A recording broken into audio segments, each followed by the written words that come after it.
আসসালামু আলাইকুম সুপ্রিয় দর্শক, আজকের পর্বে তৈরি করে দেখাবো কচি লাউয়ের ডগা দিয়ে ছোট মাছের রেসিপি। আশা করছি আজকের রেসিপি আপনাদের কাছে ভালো লাগবে। আজকের এই সুস্বাদু ছোট মাছ রান্নার রেসিপিটি আপনাদের কাছে ভালো লাগলে প্লিজ আমার ইউটিউব চ্যানেলটিকে সাবস্ক্রাইব করে পাশে থাকা অল লেখা বাটনটাতে ক্লিক করে দিবেন। আর ভিডিওটি যারা ফেসবুক থেকে দেখছেন তারা আমার ফেসবুক পেজটিকে লাইক ও ফলো দিয়ে রাখবেন। এর জন্য আমি একটা বাটিতে নিয়েছি কিছু ছোট মাছ। এই মাছগুলোকে বাগনা মাছ বলা হয়।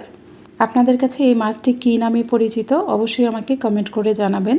এখানে প্রায় 400 গ্রামের মতো মাছ আছে। মাছগুলোকে আমি কেটে বেছে খুব ভালোভাবে ধুয়ে নিয়েছি। এগুলো রান্না করার জন্য আমি এখানে কিছু সবজি কেটে নিয়েছি। আমি এখানে নিয়েছি 2টি মাঝারি সাইজের আলু একটু লম্বা চিকন করে কেটে নিয়েছি। এরপর এখানে আমি কিছু কচি ডাঁটা নিয়েছি। আমি ডাঁটার যে উপরের কচি অংশটুকু আছে সেগুলো এরকম লম্বা পাতলা করে কেটে নিয়েছি। এখানে ডাঁটার নিচের অংশ কিন্তু দিতে যাবেন না, অবশ্যই ডাঁটার উপরের অংশটা নেবেন। এরপর আমি এখানে 3 থেকে 4টার মতো বেগুন এরকম লম্বা করে কেটে নিয়েছি। এই সবগুলো সবজি আমি ভালোভাবে ধুয়ে নিয়েছি। এরপর আমি এখানে কিছু কচি লাউয়ের ডগা নিয়েছি। লাউ শাকের উপরের যে নরম ডগার অংশ আছে সেগুলো আমি কেটে বেছে ভালোভাবে ধুয়ে নিয়েছি। এবার প্রথমেই একটা প্যানে কিছু পেঁয়াজ কুচি নিব।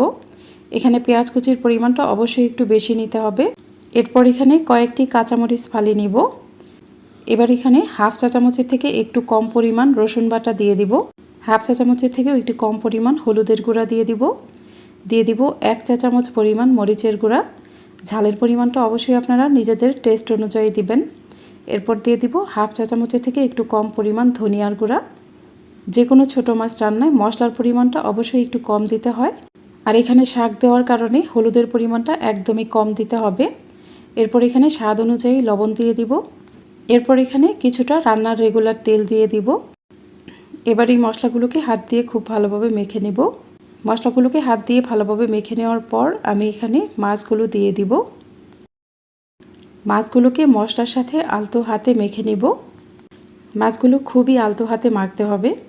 মাছগুলোকে মশলার সাথে ভালোভাবে মেখে নেওয়ার পর আমি এখান থেকে একটা একটা করে মাছ উঠিয়ে ফেলবো। সবগুলো মাছ উঠিয়ে নেওয়ার পর বাকি মশলার মাঝে আমি কেটে নেওয়া সবজিগুলো দিয়ে দিব।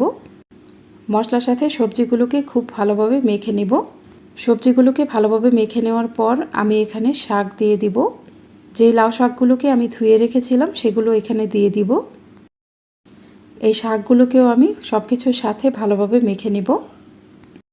শাকগুলো ভালোভাবে মেখে নেওয়ার পর আমি এখানে খুবই সামান্য পরিমাণ কিছুটা পানি দিয়ে দিব। এই তরকারিতে পানি না দিলেও হবে, কারণ আমি এখানে শাক ব্যবহার করেছি। এই শাক দেওয়ার ফলেই কিন্তু এখান থেকে অনেকটা পানি উঠে আসবে। প্যানটা আমি চুলায় বসিয়ে দিয়েছি, এটা ঢাকনা দিয়ে ঢেকে দিলাম। এবার এই তরকারিতে খুব ভালোভাবে একটা বলক আসা পর্যন্ত অপেক্ষা করব।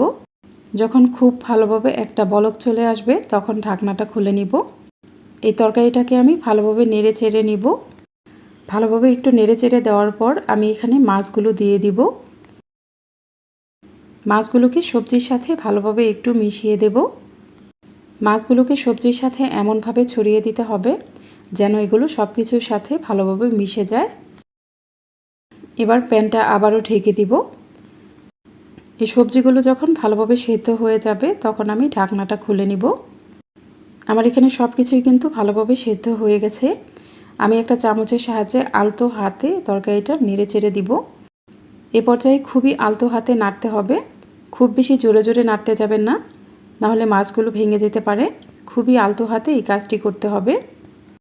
আমি খুবই আলতো হাতে নেড়ে নেড়ে মাছগুলোকে সবজির সাথে ভালোভাবে মিশিয়ে নেব।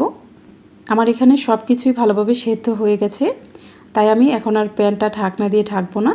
এ পর্যায়ে প্যানটা ঢেকে দিলে কিন্তু এখানে শাকের কালারটা নষ্ট হয়ে যাবে।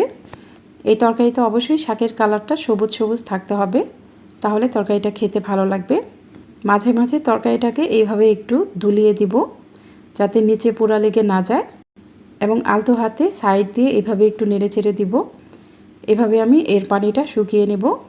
খেয়াল রাখবেন এটা যেন নিচে পোড়া লেগে না যায়।